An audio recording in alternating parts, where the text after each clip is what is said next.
पिछला बार कांग्रेस पार्टी ने हमें टिकट दी थी। 10 दिन की अवधि में वह दूसरा स्थान हजारीबाग की जनता, हमारे पत्रकार बंधुओं और सर्वजातीय जमात के लोगों ने हमें दूसरा स्थान दिया। इस ख्याल से मैं चुनाव लड़ने का दावेदार हूँ। यदि कांग्रेस पार्टी हमारे ऊपर भरोसा करती है और टिकट देती है तो पिछले दिन के 10 दिन की अवधि को मैं उतना मिला कि इस बार मैं दमखम से चुनाव लड़ूंगा और निश्चित तौर पर हजारीबाग के जो विधानसभा है, सदर विधानसभा है, वो उसमें कांग्रेस जीतेगी और कांग्रेस की झोली में सीट जाएगा। क्या मुद्दे होंगे? देखिए, पिछला बार जब मैं चुनाव लड़ा था तो विपक्ष के लोग, कहने का मतलब भारतीय जनता दल के लोगों ने, जनता पार्टी के लोगों ने हमारे खिलाफ अपने कुछ लोगों को, दो विशेषता अपने छोटे भाइयों को हमारे खिलाफ चुनाव लड़ाया था। ये मेरा हार का पहला कारण था, क्योंकि बाबूलाल जी भी लगे हुए थे और एक ऊपर वाले भाईजान आते हैं वो भी लगे हुए थे। पर मैं इस बार सतर्क हूँ, जनता भी जान चुकी है, तो इस ख्याल से हजारीबाग के जितनी जन मुद्दे हैं वो छूटता गया। और आप बताएंगे, यहाँ एक भ्रष्टाचार की मुद्दा है। आप मान लीजिए किसी का कोई गार्जियन है, यदि पिता ये नशेड़ी नहीं है, भ्रष्ट नहीं है, तो बेटा नहीं होगा। उसी तरह जनता, देश का अभी प्रजातंत्र में जनता शासक होती है और जनता ने चुन करके दिया विधायक और सांसद को। और यहाँ के पदाधिकारी यदि भ्रष्ट है, भ्रष्टाचार में लिप्त है, CLP और म्यूटेशन के लिए पैसा ले रही है, तो कहीं न कहीं जनता जिन्हें प्रतिनिधि चुना है वो प्रतिनिधि भी यहाँ पर संलिप्त है, क्योंकि कोई उठाता नहीं है आवाज़।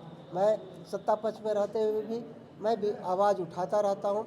इसलिए हजारीबाग की सर्वांगीण विकास के लिए, जात के लिए नहीं, जमात के लिए मैं दिल से लगा हुआ हूँ और मैं चुनाव लड़ूंगा। डॉक्टर साहब, आपकी सक्रियता तो लगातार देखने को मिलती ही रही, लेकिन आज खुलकर आपने प्रेस कॉन्फ्रेंस किया है। क्या लगता है, आला कमान से कुछ इंडिकेशन मिला है?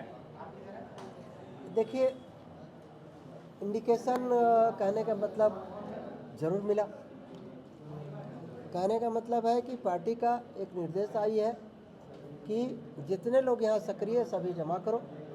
तो हमने आवेदन दिया हो और यदि पार्टी टिकट देती है तो मैं चुनाव लड़ूंगा। तो क्या आपकी दावेदारी सिर्फ सदर विधानसभा से या किसी अन्य मात्र विधानसभा से भी लड़ सकते हैं? क्योंकि 55,000 लोगों का विधायक मैं सदर का हूँ, इसलिए सदर में ही का दावेदार हूँ, क्योंकि 55,000 लोग को मैं यहाँ छोड़ा हूँ तो दूसरे जगह मैं कैसे खोजूँगा। अच्छा डॉक्टर साहब, लोकसभा चुनाव से ही आपके पार्टी के ही अल्पसंख्यक समुदाय से आने वाले कार्यकर्ता थोड़े नाराज दिख रहे थे।